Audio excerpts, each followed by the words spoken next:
What's up, everybody? Welcome to Six Man Blitz. I got a great video for you guys today. I'm going to break down my perfect offseason for the Chicago Bears. Now let's break down the season, everything that transpired this last year. Now, Justin Fields, he proved that he was our franchise guy moving forward, so that's something we could be excited about. It was a good, bad year. Obviously we got our guy. We feel confident in him. But, we got the first pick. So a lot of shit went wrong within that process. But offensively, I think our running backs, Khalil Herbert, David Montgomery, I like that tandem.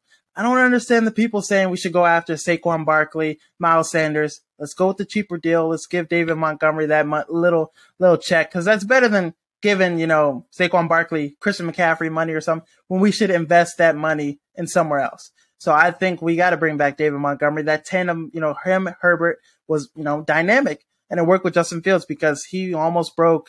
Had he played the last game of the season, he would have broke the NFL league's rushing record for quarterbacks. He would have broke Lamar Jackson's record, but our running attack was the best in the league, number one rushing attack in the league. So that's something we can build on next year.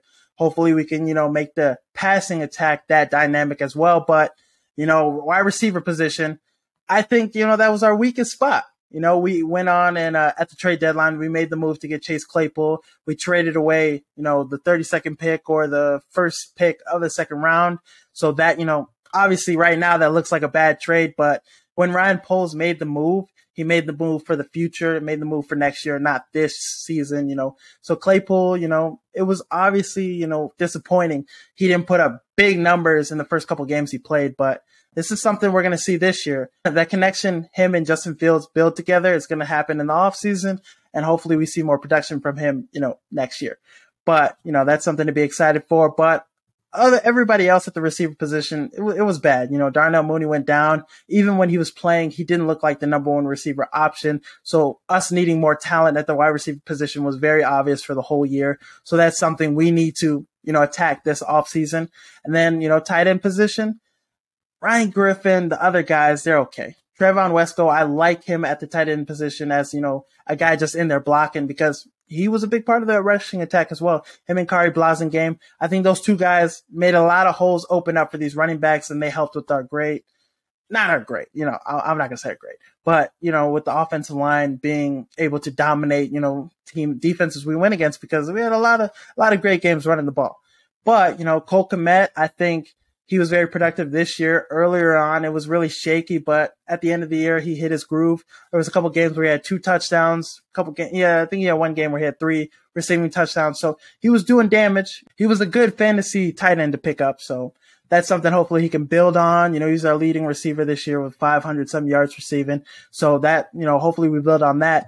Something I want to attack with my, moves that I make, I want to get another tight end, maybe 1 or 2. To help that passing game, tight ends that can not only block, but also, affect the game in the passing, run some routes, catch some passes, help Justin Fields get down the field with the ball. So that's something I want to attack as well, and at the receiver position as well. But offensive line, we really only have 2 solid starters, I think. Tevin Jenkins, he's our best offensive line. And it was really crazy because he started the year very shaky with the coaches. People couldn't find him at training camp, but, it built on to something great because at the tackle position, it wasn't for him, Larry Borum, we had, Braxton Jones, those guys were the starters at tackle. And then you look, where the fuck is Tevin Jenkins? But he ended up being our best offensive lineman playing at the guard position. You look at some of the film, he's just mauling guys, pushing guys down the field, pancaking them. He was our best offensive lineman. Braxton Jones, he was a huge surprise. Obviously, he showed what he needed to show in training camp because he's been the starter at the tackle position since day one. And he really surprised all of us, being a 5th round draft pick, and he was on every, top rookies in the league list, that I've seen out there. He was somewhere on the list. So he was he's something we can build on for the future, him and Tevin Jenkins. And really, Cody Whitehair, people talking about cut him. I think we should keep him, but I'm going to get into that. On the defensive side of the ball, defensive line, that's our biggest weakness I think we got. That's, there's a lot of areas. We need 4 defensive starters possibly. And I'm kind of happy with Justin Jones' production this year. I thought he held his own earlier on in the year, and towards the late, he had 3 sacks. But other than that, he can't be our best defensive lineman, and he was this year. So, that's where we saw a lot of growing pains.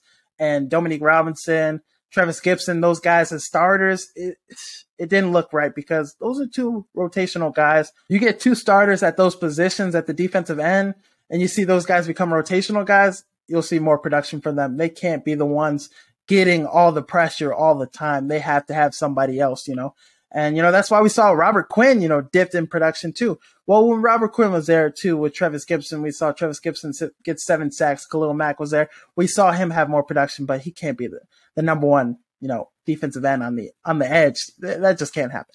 And with the linebacker position, trading Roquan Smith away, you're like, why do you trade a top 5 linebacker in the league away? Like that was really crazy move. But, Jack Sanborn stepped in and he, been a fan favorite, besides when he got banged up, injured till late in the year. But when he was out there, he was 10, 12 tackles a game kind of guy. So that's another piece we can build on. And Nicholas Morrow, I really liked him.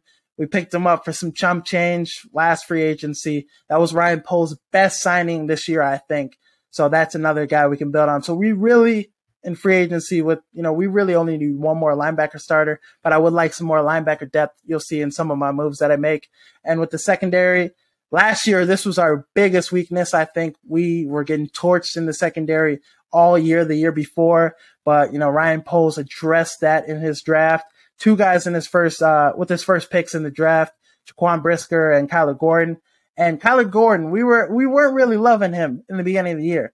But then, he grew. He did his thing, 2 or 3 interceptions this year. And we saw him tackle better. We saw him make more plays. So I really like his growth and development that I saw throughout the year. And Brisker was Brisker, He was a top, rookie defensive player of the year type candidate. He was balling out, had 100 tackles, and Eddie Jackson played at all pro level. He should have been in the Pro Bowl, but that's another thing. So I'm really happy with the secondary portion. We get the defensive line figured out. We get that one more linebacker starter. This defense could be scary, and this secondary could be top 10 in the league, I think. Now, so, a lot of things to be happy about, a lot of bright spots, a lot of young talent we got on this roster. We just need to build on that, get Justin Fields some more help, and who knows what the fuck we can do.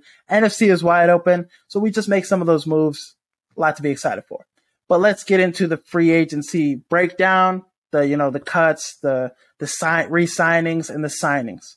Now, this is not all going to happen, all right? So don't be like, this shit just not going to happen. It's just not realistic. This is my blueprint. If you don't agree with it, let me know what I should have done better. Let me, give your opinion in the comments.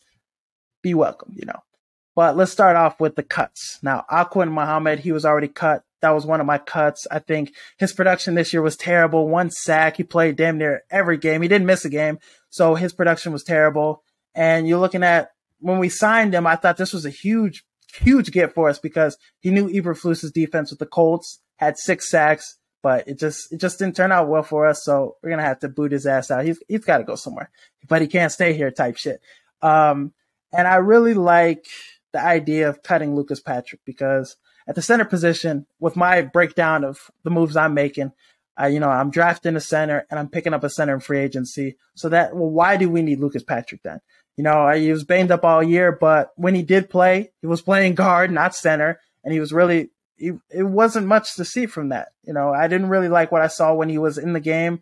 And no, this was a guy, a lot of hype. I was giving him a lot of hype. I was blowing smoke up and, but pause. I was giving him props and stuff, but I was really hyped about the signing, but it just really didn't mount to nothing. So I think, cut him, cut our losses, So that's a move I think we should make. I think we stay with Cody Whitehair. We don't cut him because, you cut him, you need to find a new starter possibly. But I like him as a depth piece, even if he's not a starter. Through my breakdown, I pick up a guy in the draft that we can possibly move to guard. He is a tackle, best offensive lineman in the draft. We'll get into that. And then I would also cut Trevor Siemian at the quarterback position because we can find a backup quarterback for cheaper. I think we need to cut our losses with that as well. But let's get into the resignings.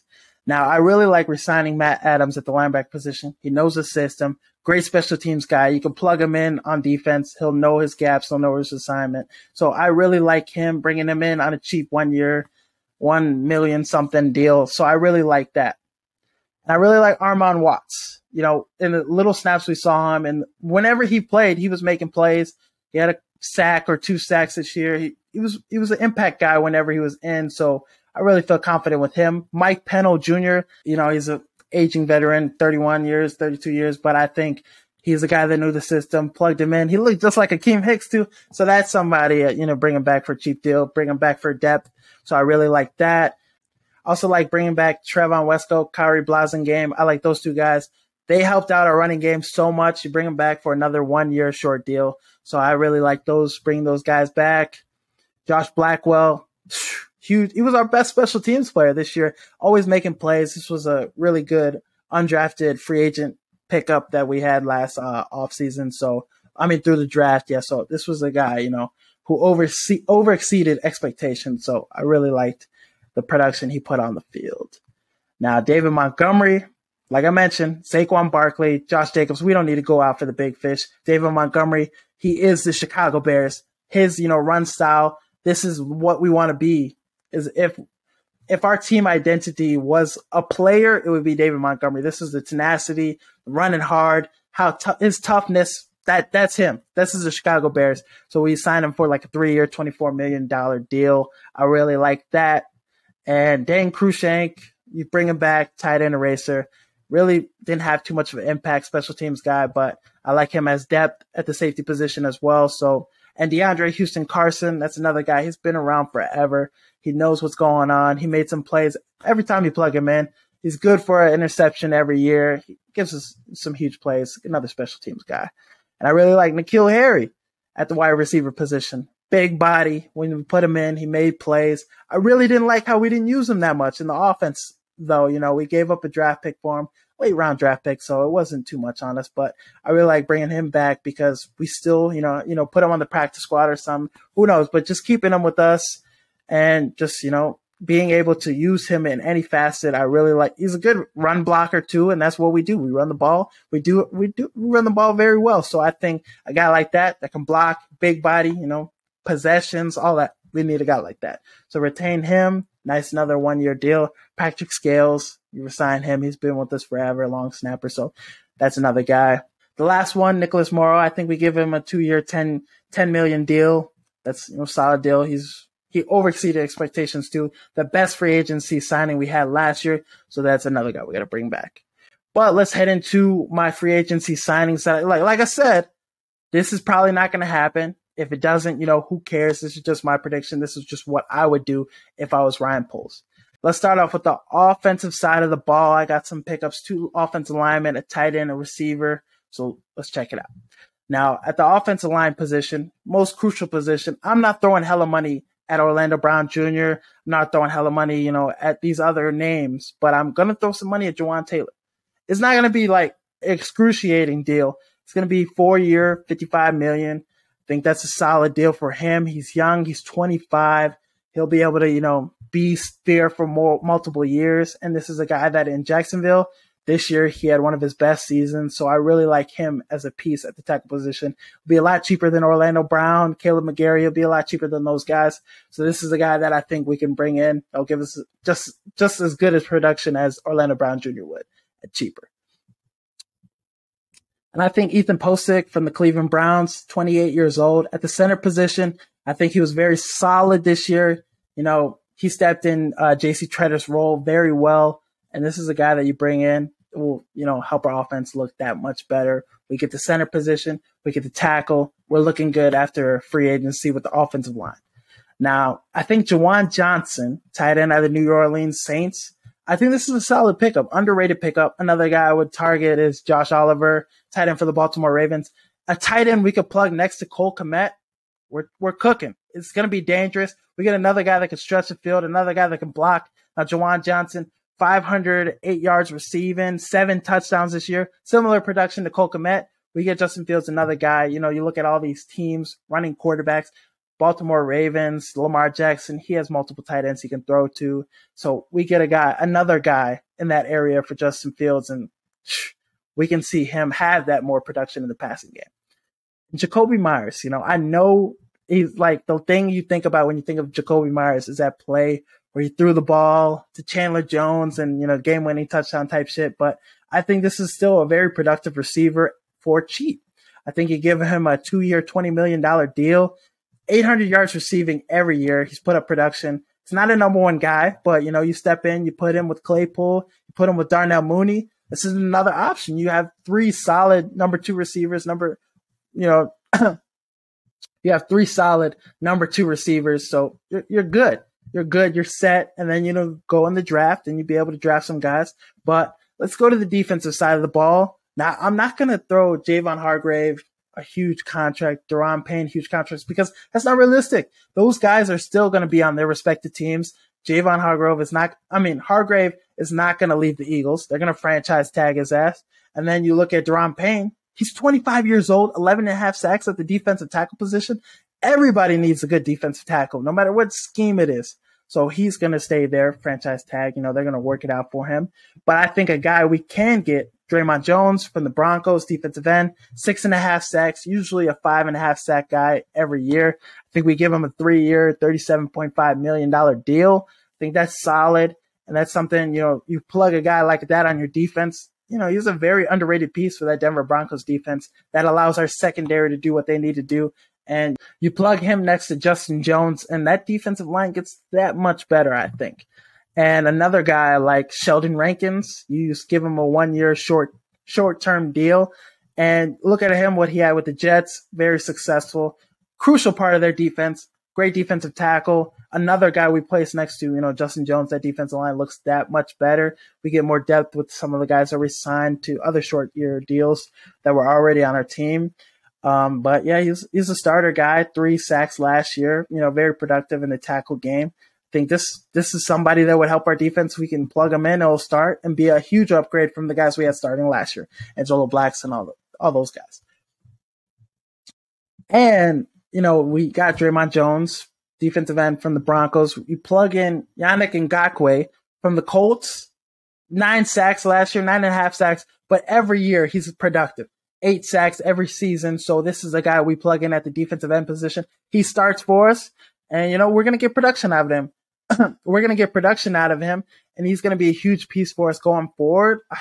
He's still young. He's still about 27, 28. So we'll get him for a couple more years. I really like him stepping in, teaching the young guys the ropes, being a mentor for Dominique Robinson and Travis Gibson. That helps our defense line get that much better. Another defensive signing I would like as well at the linebacker position is Bobby Okereke. I think him playing in Eberflus's system, him being a top tackler in the league year after year, I think this is a guy that will give us huge production at the linebacker position. I really like him in there, starting with Jack Sanborn, starting with Nicholas Morrow. I really like that. Plus the linebacker depth I will mention in the draft. Now at the corner position, I think, you add 1 more corner in the secondary, and we're a top 5 secondary, top 10 secondary. We're that much better. I give Jamel Dean a 2-year, $25 million deal. You plug him into this defense. Like I said, this defense is going to be so much better with some of these free agency moves. We improved every area we needed to improve. Now all is left is in the draft, make some moves, get younger, add some more talent. So I'm really confident with this free agency breakdown I just gave you right now. Let's head into the draft. Now through the draft, I would like to, have 2 trade packages. I would trade to the Houston Texans. I would trade the first pick to them for the second pick and the 12th pick. And then I would trade my second pick then to the Houston Colts and trade back down to the 4th pick. Still be able to get Will Anderson, but with the Colts, you get the 4th pick, their 35th pick, and a first in 2024. So, Ryan Poles, I think he's going to be, kill it with this year's draft with multiple picks. Now, with the 4th pick, this is why I take Will Anderson, of course, him at the edge position. He improves our defensive line that much better. He could have a Micah Parsons effect as a pass rusher in year 1. Heisman Trophy finalist candidate at the defensive play as an edge rusher is crazy. So I really like him, drafting him with the 4th pick and still having the ability to get him with the 4th pick after trading the 1st and the 2nd. That's insane to me. And then, with the left tackle position, or, we're going to move this guy to guard with the 12th pick. Peter Skoronski, tackle out of Northwestern, best offensive lineman in the draft. I really like him. Rashawn Slater kind of guy. He could have that kind of impact, but small hands. So let's move him to the guard. Start him over Cody Whitehair. Now you have Braxton Jones, Tevin Jenkins, Peter Skoronski, Ethan Posick, and Jawan Taylor. Offensive line is that much better. Now with the 35th pick, Luke Musgrave, tight end out of Oregon State. He has all the intangibles possible. He can block, catch, he can run routes. He would be great next to Juwan Johnson and Cole Kmet. That tight end room is going to be that much better because, you still got Trevon Wesco, who's a blocking tight end, so that run game is going to be nasty. And you got these 3 tight ends, 3-headed monster that can all go out and score a touchdown and make a big play in the passing attack, or, put somebody's dick in the dirt type shit. That's what we would love to see. Now, with the 54th pick, I really like John Michael Schmitz. Now, center out of Minnesota, tenacity, all the intangibles. David Montgomery has to be a Chicago Bear. He fits that bill. Tough player. I really like him. Best center in the draft. Now, this might not be realistic to you or whatever, but PFF Mock Draft Simulator says it will happen. So I am, I did it through that. Shout out them. And, I just best player available, fit the needs, whatever we needed to, fit with the team. I like those guys. So this is who I picked in with the 54th pick. With the 64th pick, I really like Jack Campbell out of Iowa, linebacker, similar to Jack Sanborn. White dude that can make hella tackles, make plays. I really like him. Seems like he has some leadership to him. Just a guy that'll come in, show up early, leave late, and, just make hella plays, do whatever the coach tells him to do type player. I really respect that in his game. So this is another guy who could be a huge impact on special teams and be a huge impact if we need him to plug in for a game. Jack Sanborn, Nicholas Morrow, or Bobby Okereke goes out for a game, plug this guy in, he'll start. It's huge impact kind of guy. I really like him with the 64th pick. Now with pick 103, Cedric Tillman, wide receiver out of Tennessee. Jalen Hyatt is going to be gone because, with the draft combine, he's going to run fast ass 40, but I really like Cedric Tillman. The year before, Tennessee was, playoff team or whatever, whatever they were looking with Hendon Hooker earlier on in the year. But the year before, Cedric Tillman was that guy, 1,200 yards receiving, 12 touchdowns receiving. So he was that guy in the passing attack. This is a deep threat. Development, teach him the game, coach him up, give him the ability to make some plays in the preseason, put this guy in. Potential is there. I really like him. The skill set is there. So this is a receiver I would pick up with the 103rd pick. Pick 134, Owen Papo, I think I'm pronouncing that right. Linebacker out of Auburn, huge playmaker, huge hit sticker, haymaker, sending people to sleep with some chin music. I really like him. He can defend the run well. He is able to, defend the pass well as well. So he's just a guy that's going to go out and make plays at every level. 4.4 type speed, type shit, fast as hell. Another guy, develop him very well. You could plug him in, let Nicholas Morrow walk in free agency in a couple years, plug him in as a starter. This is another development guy. I love to see him make plays on special teams. Would love to see him make some plays, have a starter go out for a game or two. You plug him in like a Jack Campbell. So this guy at this round and with this pick, A+ selection. Now with 3 picks later, with pick 137, Xavier Hutchinson, receiver out of Iowa State. He has the length, he has the side, he has the speed. He has the length, he has the size, he has the speed. Every intangible needed to be a very good threat at the receiver position. So I like him. Huge plays this year. 1,100 yards receiving, 6 touchdowns receiving. He was a playmaker. Put him in this offense. Bolster the receiver depth. Bolster the receiver position. Now we're heading into training camp with hella receivers that can make big plays. Now this one might be a surprise. With pick 150, Deuce Vaughn, running back out of Kansas State. I really like him as a prospect. If he's still available at this position, this is crazy because the numbers he puts up in the receiving game and the rushing game, he is a huge weapon. Austin Eckler tight. Now you let him develop, but he could be definitely like a Tariq Cohen kind of weapon. Plug him in the passing attack. Now we're looking at our offense is that much better. You plug in a guy like this, you plug in the receivers I mentioned drafting, you plug in the tight end, free agency, the offense is going to be lethal. Defense is going to be lethal as well. With the last pick 220, DB out of Northwestern, Cameron Mitchell, Bolingbrook alum. Shout out to that. But he's been very consistent, one of the best DBs in the Big Ten for the past couple seasons. He's been holding it down. Really love him. If you could develop him, give him some years to sit behind Jalen Johnson, Kyler Gordon after his first year, teach him some ropes, But this was a great addition to the secondary. That secondary will be that much better as well. So every area we needed improvement, we improved through free agency and the draft. So I'm excited to see what you guys think. Let me know what you think about this draft. Heading into training camp, this is what we're looking at. At the quarterback, Justin Fields, backup quarterback unknown. We'll possibly pick up a guy further on in free agency or possibly pick up a guy more towards, undrafted free agents, all that stuff. But running back, you got David Montgomery, Khalil Herbert, Tristan Ebner, Deuce Vaughn. Fullback, Kari Blasingame. Wide receiver, Darnell Mooney, Jacoby Myers, N'Keal Harry, Xavier Hutchinson, Claypool, Valus Jones, Cedric Tillman, Equanimeous St. Brown. Tight end position, Cole Kmet, Juwan Johnson, Luke Musgrave, Trayvon Wesco. Left tackles, you got Braxton Jones, Juwan Taylor, Larry Borum.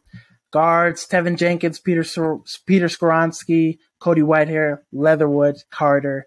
Center, Ethan Posick, Doug Kramer, John Michael Schmitz. Defense now. Starting defensive ends.